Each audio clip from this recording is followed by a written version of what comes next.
Hello. This is part 12 of Ninja News. I'm your host, Ninja Johnny Boy. Ladies and gentlemen, welcome. I hope all is well.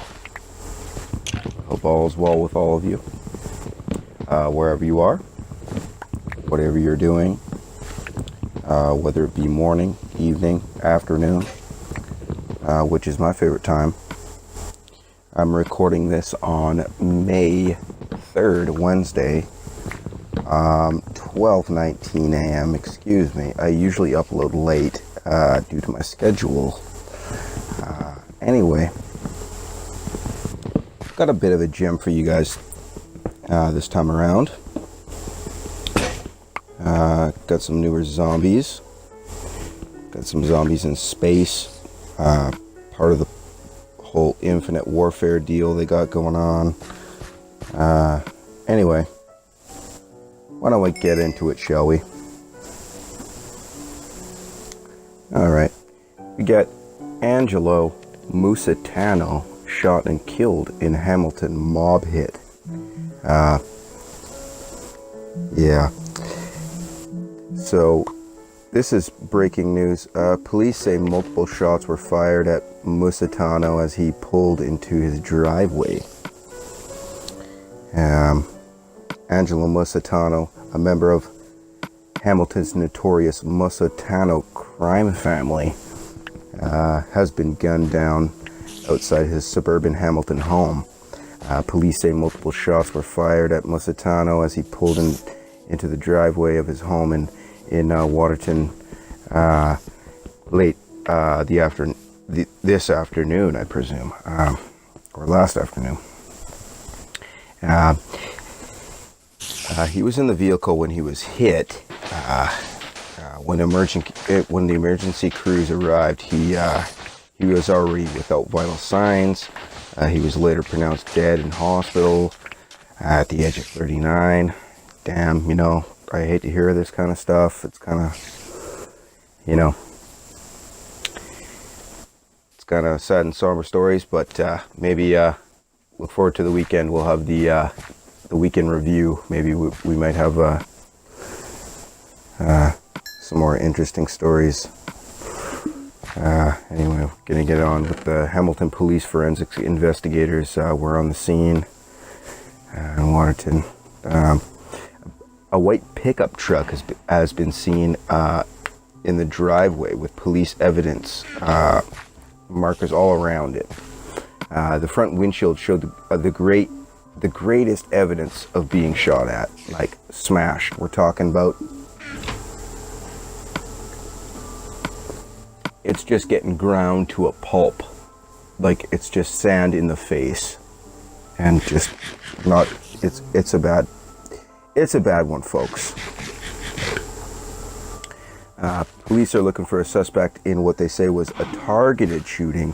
They described the suspect as a heavy-set male, wearing a dark toque, black jacket, and beige pants, who was driving a dark-colored four-door sedan.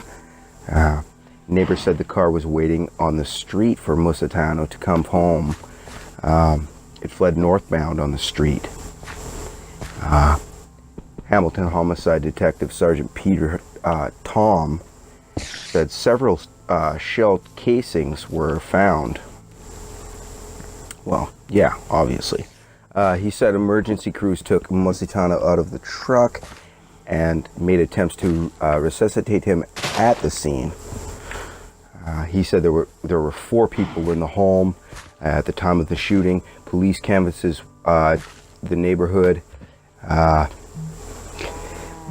for any witnesses that had seen anything. They're scavenging and they're hoping for something, like, what they do. Okay, they're also looking for any security camera footage that could be of use in the investigation as well. Neighbors said the house had many security cameras around it, which is kind of crazy. The incident occurred at the house with the white truck that is taped off. I'm sorry, I can't include images at this time, but I can just describe like just a normal looking neighborhood, just, probably just a white collar neighborhood, people just trying to get to and from work and trying to do their own thing. Anyway, it's a sad interruption for what's going on in that community. Anyway, we're going to get on to to the rest of the story because it's ongoing. The first degree murder charges in July 1997. Musitano's father was Dominic Musitano, as well-known mafia boss in the city. Tom said the victim had gone jail time in connection to 3 other murders, but Musitano had been mostly low-key since getting out of jail in 2007. Angelo, with his brother Pat, were charged with first-degree murder charges in the 1997 shooting of Hamilton crime boss Johnny Papalia. And one of his lieutenants, quote unquote, Carmen Barillaro. So there we go. They reached a plea deal and plead to a conspiracy to commit murder charge in the death of Barillaro. The pair were sentenced to 10 years in jail.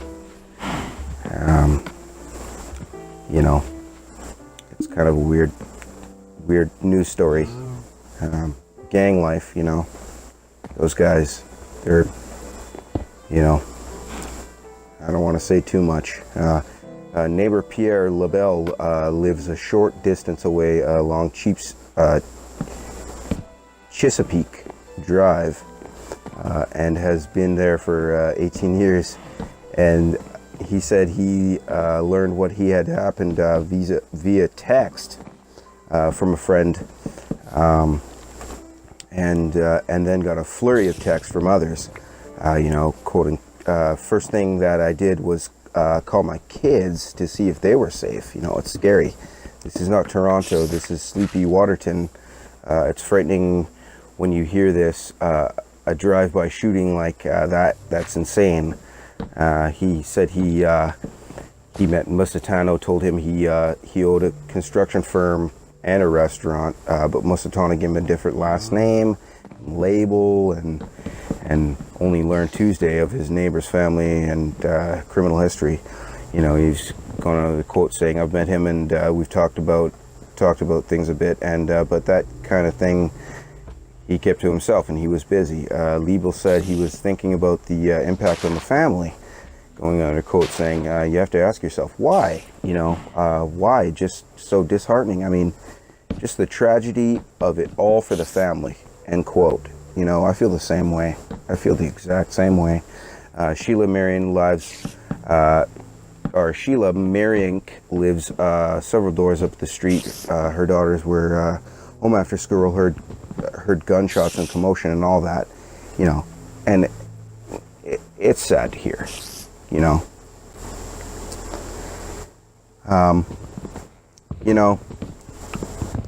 I want to hear what you guys have to think about or have to say about this in the comments. Give me a comment whether or not you want to see more gameplay like this or maybe something different in the future. And I'm actually maybe just realizing that I actually probably downloaded gameplay that I've already played before. Anyhow, that's all we got for this time around. This concluding part 12 of Ninja News. I'm your host, Ninja Johnny Boy, signing off. Take care, people. We'll talk to you next time around. This guy, Musitano, they say, you live by the sword, you die by the sword. All right, tell me what you guys think in the comments below. Peace.